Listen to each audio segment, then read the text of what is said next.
Ryan's office revenge. You know that moment when you realize your career just got torpedoed by someone who wasn't even born when you started working? That's exactly what happened to me last Tuesday morning. The conference room on the 38th floor of TechFlow Solutions smelled like fresh coffee and impending disaster. I'm Pierce Richardson, 54 years old, and I'd been navigating corporate politics longer than our new director of innovation had been alive. I was standing by the window reviewing the final integration protocols on my tablet when the door burst open like someone was raiding the place. Jordan Wells strutted in, 26 years old, Stanford MBA, still warm from the printer, and wearing that smug expression kids get when daddy hands them the keys to the kingdom. It was his second week on the job, literally his 10th day, and he was already swinging his weight around like he owned the building. Pierce. His voice cut through the morning quiet like nails on a chalkboard. He wasn't looking at the city view. He was looking at me like I was some relic from the Stone Age. I lowered my tablet slowly, giving him the same neutral expression I used for difficult clients. "Morning, Jordan. Ready for the Blackstone presentation?" "That's exactly what I wanted to discuss," he said, holding up a thick folder. It was our standard operating procedures manual, minus the one nobody had cracked open since Obama was president. "I've been reviewing our client management protocols, and frankly, Pierce, what I'm seeing is concerning." I blinked. Here I was, 48 hours away from closing a $1.2 billion federal IT integration contract, and this kid was worried about protocols. "I'm sorry, which protocols specifically?" He flipped open the manual like he was revealing state secrets. Section 4.2 clearly outlines standardized digital communication channels for all client interactions. Yet according to my analysis, 73% of your correspondence with government liaisons happens through direct phone calls and in-person meetings. The room had gone dead silent. The junior analysts in the glass cubicles outside had stopped typing. Project coordinators were frozen mid-sip of their morning coffee. This was the part where I usually tell people that if you enjoy watching corporate train wrecks in slow motion, you should probably stick around because the crash is coming fast. "Jordan," I said, my voice dropping to that calm tone I learned from 25 years of dealing with impossible deadlines and impossible people. "I'm meeting with Howard Blackstone in 48 hours to finalize a $1.2 billion integration project. Direct communication isn't the problem. The problem is your questioning methods that have worked for over 2 decades. His face went red, clashing with his expensive tie. He wasn't used to pushback. He was used to professors and terrified interns nodding along to whatever buzzword salad he was serving. "I am the director of innovation," he announced, throwing around a title I knew his father Richard Wells had created just for him. "I'm implementing efficiency standards. If you can't adapt to modern workflow automation, how can we trust you with the company's digital future?" It was so ridiculous I almost laughed, but I saw that gleam in his eye. He didn't care about efficiency standards. He wanted a scalp. He wanted to prove on day 10 that he was the new sheriff in town. He'd picked me because I looked established, and taking down the veteran is the fastest way to scare everyone else in line. Go digital, Pierce. Use the automated client management system. Stop wasting time with these antiquated face-to-face meetings, he commanded, crossing his arms. Write a formal transition plan showing how you'll modernize your approach. I looked at him, really looked at him. I saw the tremor in his hands, the desperate need to prove himself. I also saw the complete lack of understanding about what I actually did for this company. "No," I said simply. "I have work to do." I turned back to my tablet. "You're terminated," he shrieked. The words hung in the air like a bad joke. I turned around. He was breathing hard, eyes wide. He'd committed. He'd pulled the trigger. "You can't be serious," I said, not pleading, just analyzing the situation. "I am your superior by organizational hierarchy, and you are demonstrating resistance to digital transformation initiatives," he yelled, his voice cracking. "Pack your things. HR will process your termination immediately." I looked at the terrified faces of the analysts outside the glass. I looked at the $1.2 billion contract details on my tablet, and then something cold and clear washed over me. I didn't feel angry. I didn't feel betrayed. I felt relieved. "All right," I said. Jordan blinked, expecting a fight, expecting begging. "You're absolutely right, Jordan. Efficiency is important. I'll pack my things right now." I didn't wait for his response. I walked past him, shoulder brushing his, and headed for my office. He thought he'd just flexed his authority. He had no idea he'd just fired the only person in the building who could explain the handshake agreements with federal security directors. My office was organized chaos, stacks of project files, legal pads with shorthand only I could decipher, and sitting in the corner, my old Rolodex. Jordan probably thought everything lived in the cloud. He didn't understand that in government contracting, real deals happen on secure phone lines with people who've worked together for decades. I didn't rush. Rushing suggests panic, and I wasn't panicking. I opened my drawers with the methodical precision of someone who'd done this dance before. First, personal items, the photo of my kids from their college graduation.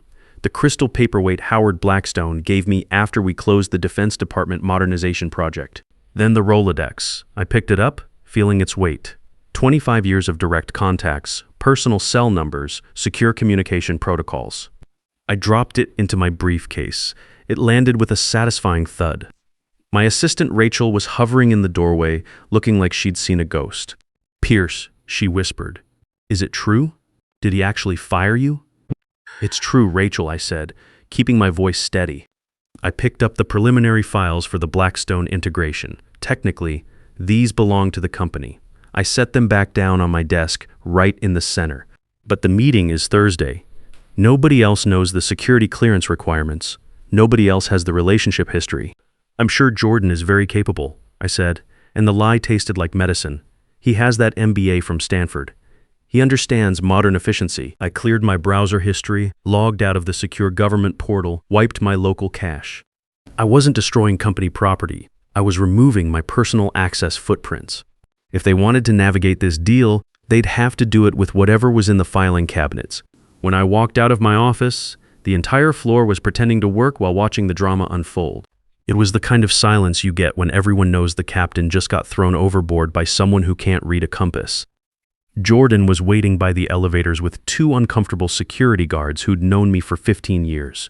"Make sure he doesn't take any proprietary information," Jordan snapped. Charlie Brooks, head of floor security, looked at me apologetically. He'd worked late nights with me on government compliance reviews. "He's clean, Mr. Wells," Charlie said without even checking my briefcase. "Fine. Just get him out. I want this resistance to innovation off my floor," Jordan huffed.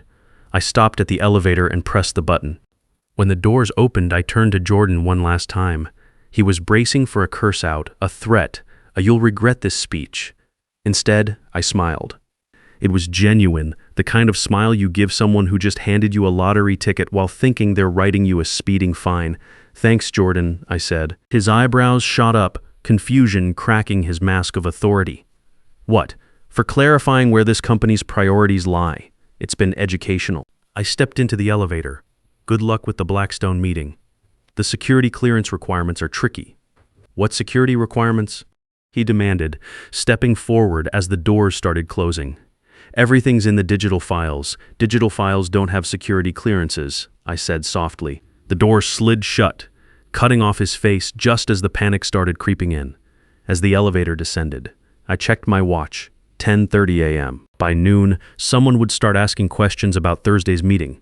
By 2 p.m., they'd realize Jordan couldn't access the classified components. By tomorrow morning, the bleeding would start. I walked out into the bright morning sunshine and didn't look back. Instead of catching a cab, I walked 4 blocks to a quiet diner, ordered black coffee, and sat by the window. I pulled out my phone and turned it off. Let them sit in the silence for a while. I spent the afternoon at the museum, looking at exhibits about American innovation. It was funny how much perspective you gained when you weren't carrying the weight of corporate deadlines on your shoulders. For the first time in months, I actually read the plaques, noticed the details, enjoyed the quiet. It wasn't until 6 p.m., when I was back home with a cold beer, that I turned my phone back on. The thing buzzed in my hand like an angry wasp for 2 solid minutes. 14 missed calls from the office, 6 from HR, 3 from unknown numbers, and 31 new emails.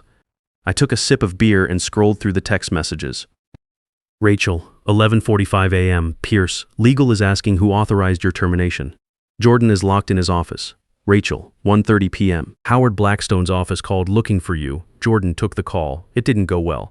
Lot of confused shouting about security protocols. Rachel, 3:15 p.m.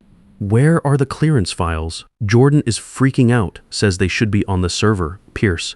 Everyone's panicking. I smiled, taking another sip. Of course, they weren't on the server. Security clearances aren't documents you can download.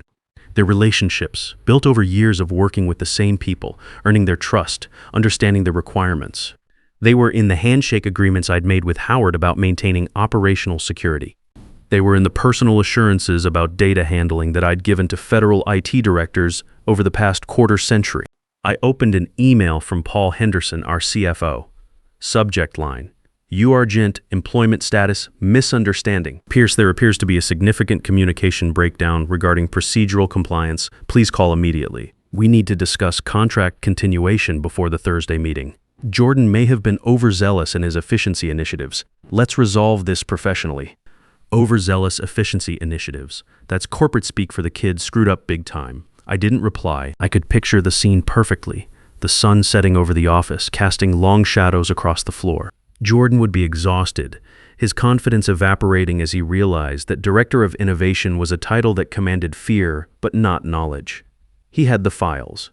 He could see the $1.2 billion valuation, but he didn't know why Howard Blackstone specifically requested personal briefings instead of digital presentations. He didn't know that federal security protocols required face-to-face verification for certain classified integrations. If he tried to automate those interactions, he'd insult Howard so deeply that the contract would be dead before the opening handshake. Another text came through from an unknown number, Howard Blackstone's direct line.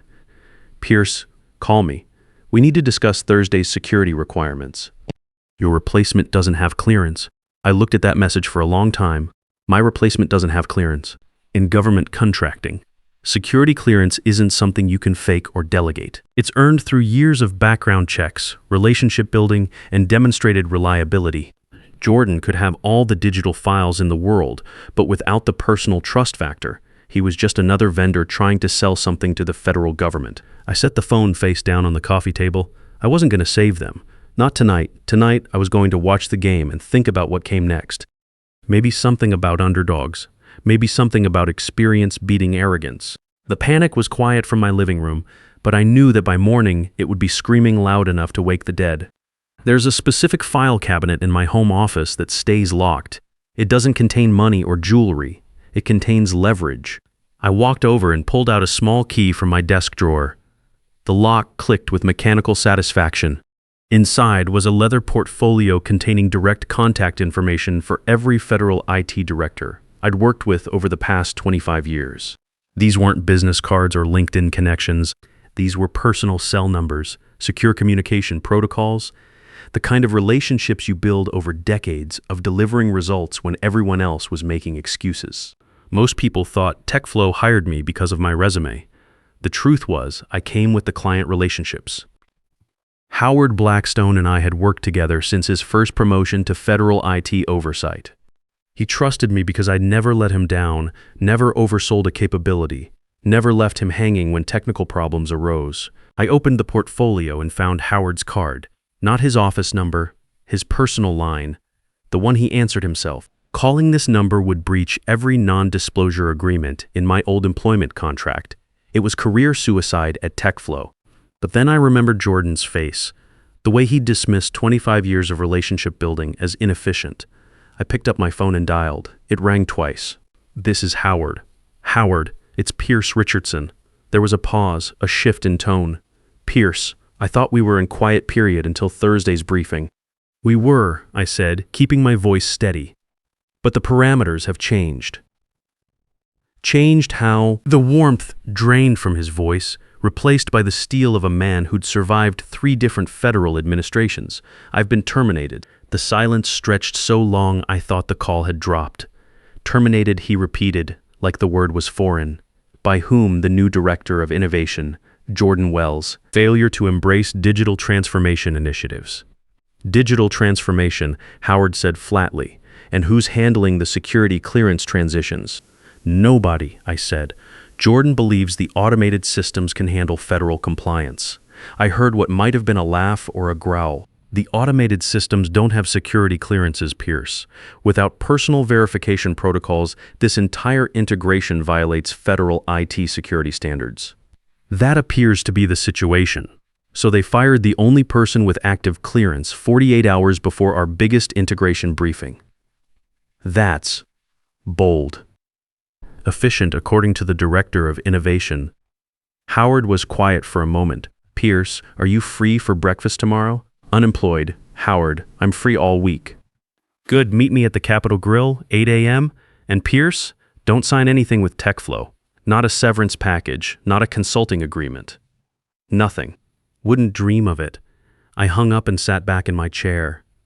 My heart was pounding with the steady rhythm of anticipation. I'd just crossed a line there was no coming back from. I wasn't just a terminated employee anymore. I was about to become the competition. The Capitol Grill serves breakfast with the kind of quiet efficiency that makes you feel like you're planning something important, which we were. Howard Blackstone looked exactly like he always did. Navy suit, silver hair, eyes that had seen every type of corporate disaster and was impressed by none of them. They called my office yesterday, Howard said, cutting his omelet with surgical precision. Young man named Jordan Wells, very enthusiastic. Oh, I sipped my coffee. He assured me that you were transitioning to a senior advisory role and had fully briefed him on all security requirements. Howard paused, amusement flickering in his eyes. He seemed very confident that digital workflows would streamline our entire process. I set my cup down. The audacity was breathtaking. It wasn't just a lie, it was a dangerous, verifiable lie.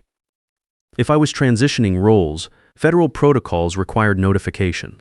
If I was terminated, the security implications had to be addressed immediately. He's trying to buy time, I said, hoping he can charm his way through the technical briefings. He thinks I'm just another client, Howard corrected. He doesn't understand that federal contracts aren't about charm. They're about capability and trust. Howard wiped his mouth with a linen napkin. Here's the situation, Pierce. I don't work with companies that can't maintain security protocols, and I certainly don't work with people who lie to federal oversight. The TechFlow contract is dead. He reached into his briefcase and pulled out a thick document. But I still need that integration project completed, and I still trust you to run it. It wasn't a job application. It was a consulting contract with Blackstone Federal Solutions. The retainer was double my old salary. The project fee was substantial, and the first assignment was to complete the integration project TechFlow could no longer handle. There's just one condition, Howard added, his expression shifting to something that might have been satisfaction. I haven't canceled the Thursday meeting yet. Why not? Because I want to see Jordan's face when he tries to explain federal security compliance to someone who actually understands it. I want to watch him realize that Stanford didn't teach him everything he needed to know.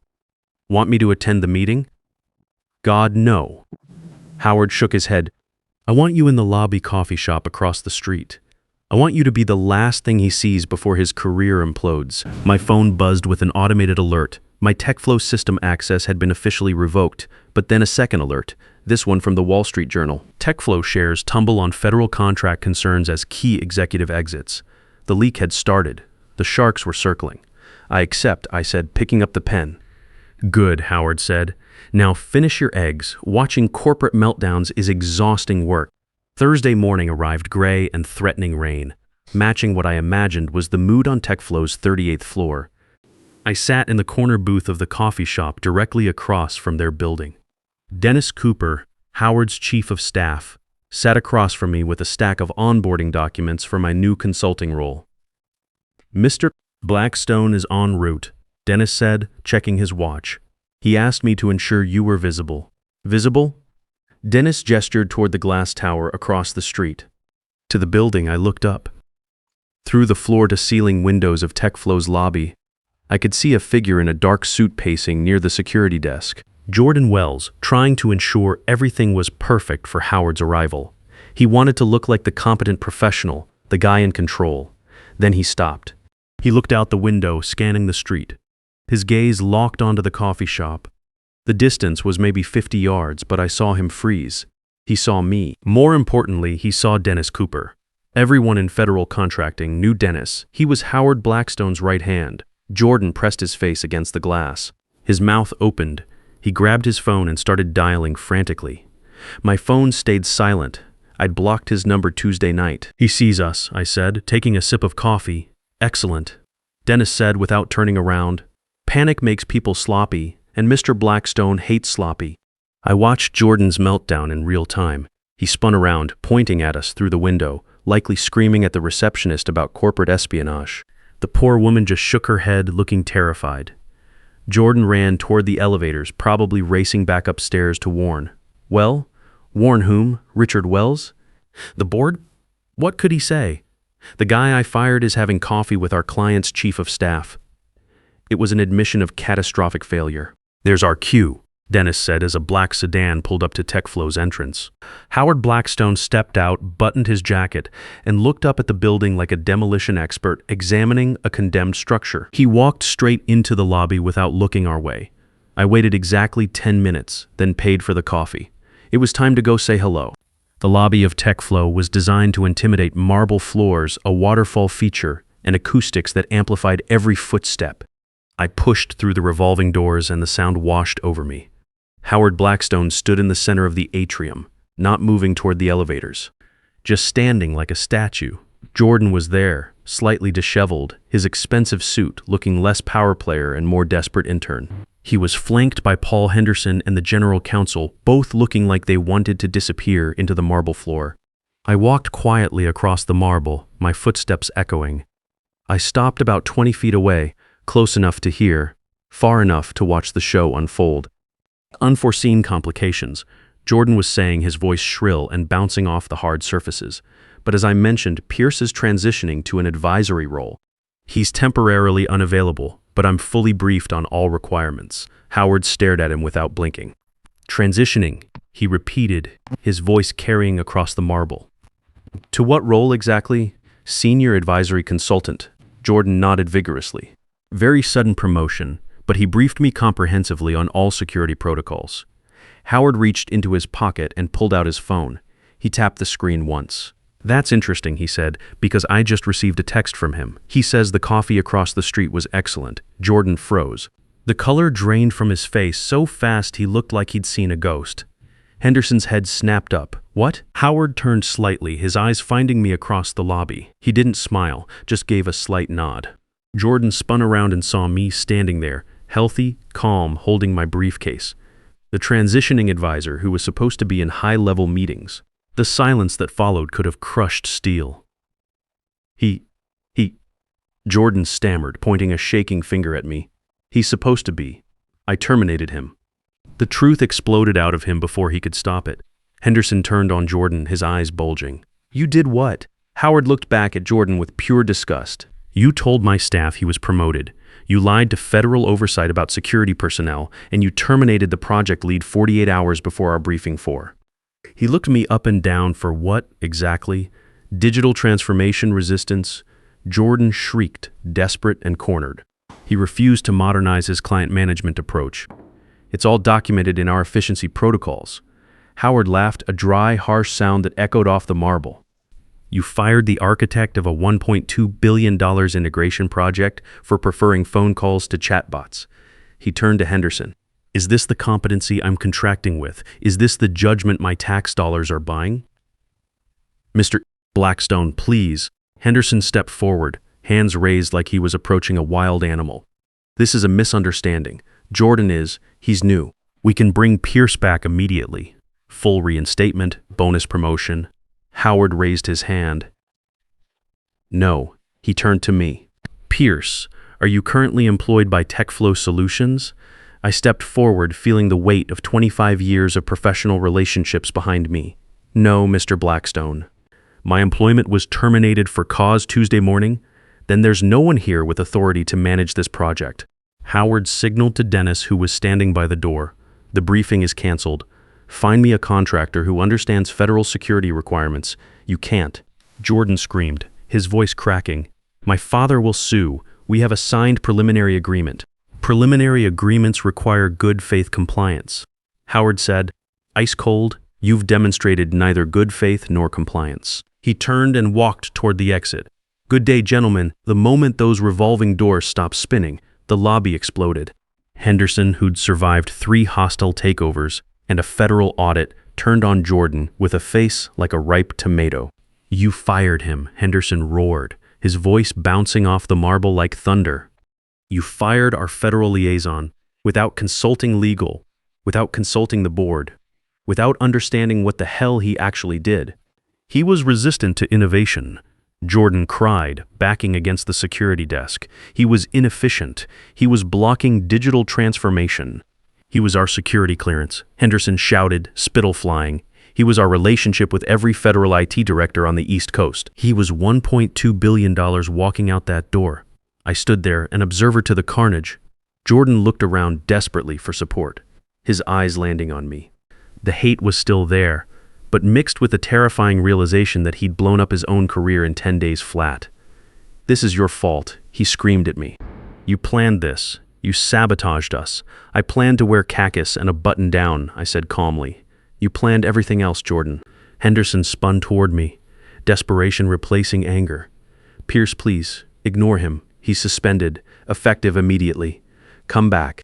Senior VP. 40% raise, stock options. Just call Howard back. Fix this." I looked at Henderson.